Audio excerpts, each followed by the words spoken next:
So Rinpoche, I want to start with, since we're going to talk about like physical yoga, Okay. one thing you're amazing at is really mapping out the Tantric path. Okay. And working out, and explaining very clearly how everything fits together, like a map of Vajrayana. And so I wanted to start off with asking, these yoga, these physical postures, where does that fit within, the Tantric path? Okay. Tashideli to all of you, to the Wisdom team and our participant here, and as well as the online participant. Thank you for joining and being here.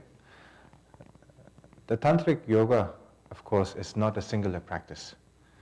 And as a Buddhist practitioner, we have to understand a basic, little bit of foundation of Theravada, a little bit of foundation of Mahayana, and then, of course, Tantrayana becomes the vehicle of express, right? So, but the vehicle of express and to reach enlightenment in a single lifetime comes down to how you understand it, how you initiate yourself, and how you start, how you understand all the different elements combining together. And of course, it's not done by learning by oneself. It's also guided meditation, guided instruction. And the yoga comes somewhere in the middle. In the beginning, of course, it always starts with a refuge, as all the Buddhist tradition, whether it's the Nyingma, Satya, Kagyu, Gelug, Chonang, Shangpa, whichever the tradition may be. It is a common foundation. Even we are known as a Tibetan Tantrayana Buddhist branch, even though we practice all the branches, but widely known as a Tantric Buddhist practitioner. In the beginning, it starts with the refuge, purification. In the Shangpa lineage, in the Nyiguma's lineage, the purification is not based on the Vajrasattva deity. It is based on the MTR visualization, based on that very much minimalist visualization, very much to do with less color, less object as possible to begin with. And that's where the Nyiguma tradition starts from. And there's a preliminary stage, and then after that, of course, there's the deity practice. The deity practice is very important because the whole purpose of the deity is not to gain miracle or magical powers or foreseeing or predicting the future. That may be the possibility.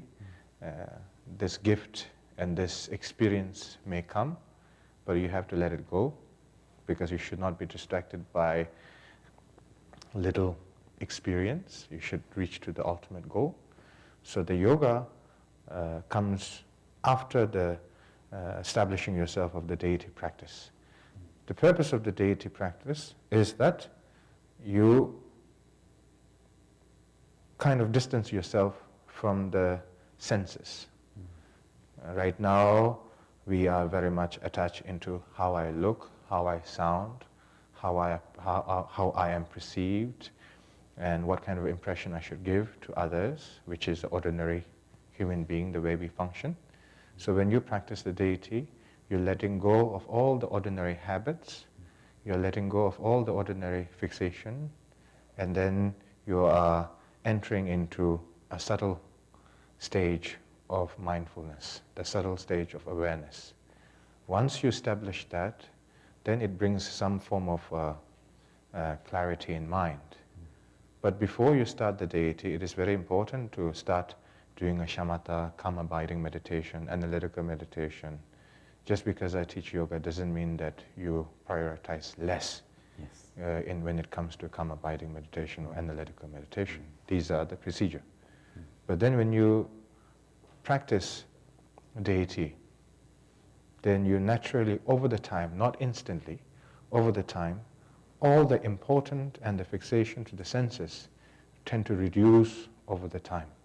As that is reduced, an awareness overwhelms that, and then the clarity maintains it.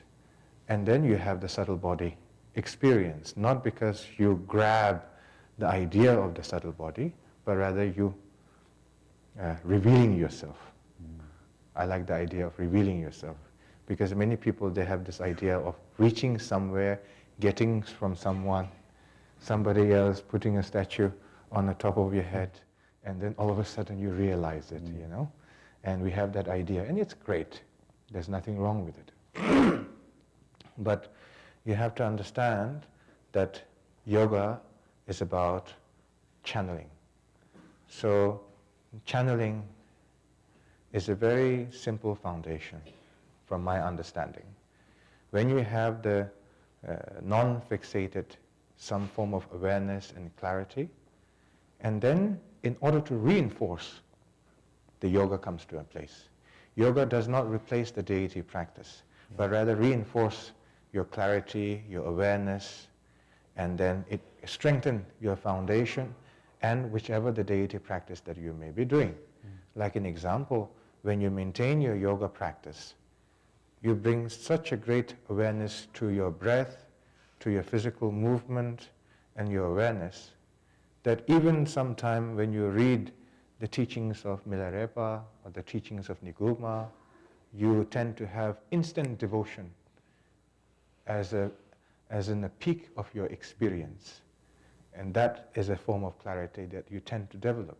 If you don't have the yoga or the deity practice simultaneously combining together, then time to time, maybe there's a tragic story that you hear and there, and then you have a little bit of tears, a little bit like when you watch a sad movie, and doesn't do much to you.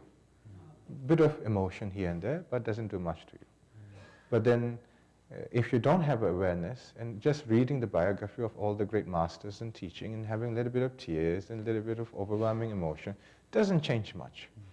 But then if you maintain your yoga practice with awareness of your breath, because yoga is about awareness of the breath.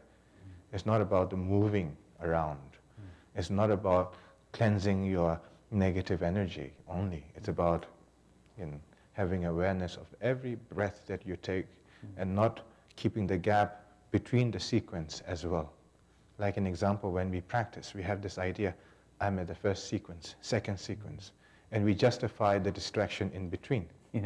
In like one session. Okay, I finished one session. Oh, second session. Now I'm starting. So we have this idea that I am starting now. I am ending now. I am finishing the practice. You have to understand that the Dharma practice never finishes until you reach enlightenment. So we have to let go of this idea of I am finishing my first session, but rather continuation. But in the beginning, it can be difficult and overwhelming to maintain that. So therefore, sequence, break, session, break, to keep in order is good. And the yoga has to reinforce the deity practice. The deity practice has to reinforce the yoga practice. And then when you have this continuation of the breath and the mind synchronizing together, like an example, when you conquer your air, you conquer your mind. So you do not conquer the mind by itself by accident. First you have to conquer your air. Doesn't mean that being able to keep very long. It simply means being able to maintain with a subtle distraction as possible. Once you maintain that, and then recognizing the nature of the mind, having a very immense compassion from the bottom of your heart, naturally all these are beautiful experience and all these are there to experience it at that stage. Because at that stage when you have this continuation of awareness, you have created some form of gap from the fixation. When you created some form of gap from the fixation, you have created a gap from the illusion of the ego, illusion of our self-attachment. When you created that gap, you see nothing but the truth. When you see nothing but the truth, then you have the immense, limitless compassion from the bottom of the heart. Naturally, even you don't like to think about it. But by that time, you have no judgment about you like to think about compassion or you don't like to think about compassion. So that's that.